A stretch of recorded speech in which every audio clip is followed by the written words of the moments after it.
உங்களுக்காக எனக்காக அவர் பிதாவோடு சமமாய் இருந்ததை அவர் வெறுமையாக்கி வந்தார். உங்களுக்காக எனக்காக மரண பரியந்தம் பிதாவுக்கு அவர் கீழ்ப்படிந்தவராகி தம்மை தாமே தாழ்த்தினார். அல்லேலூயா. இயேசு கிறிஸ்துவினிடத்துல ஒரு பாவமும் இல்லை. அப்படிப்பட்ட இயேசுவே பிதாவுடைய சித்தத்தை 100க்கு 100 நிறைவேற்றி இருப்பாரானால் நீங்களும் நானும் இந்த பூமியில வாழும்போது அவருக்கு சித்தமானதை செய்ய நாம் அழைக்கப்பட்டு இருக்கிறோம். அவருக்கு சித்தமானதையே யோசிக்க நாம் அவராலே தெரிந்து கொள்ளப்பட்டிருக்கிறோம்.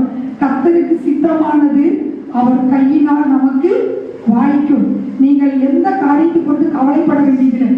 எப்படி அவருடைய சித்தத்தின்படி ஜெபிக்கிறது அப்படின்னு சொல்லி நீங்க கலங்க வேண்டியதில்லை.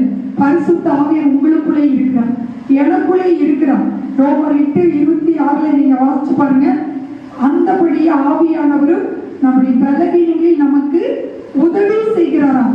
நாம் வேண்டிக் கொள்ள வேண்டியது இன்னதென்று அறியாமல் இருக்கும்போது பரிசுத்த ஆவியானவர் தேவனுடைய சித்தத்தின்படி பரிசுத்தவான்களுக்காக வேண்டுதல் செய்கிறவராய் இருக்கிறார். அல்லேலூயா.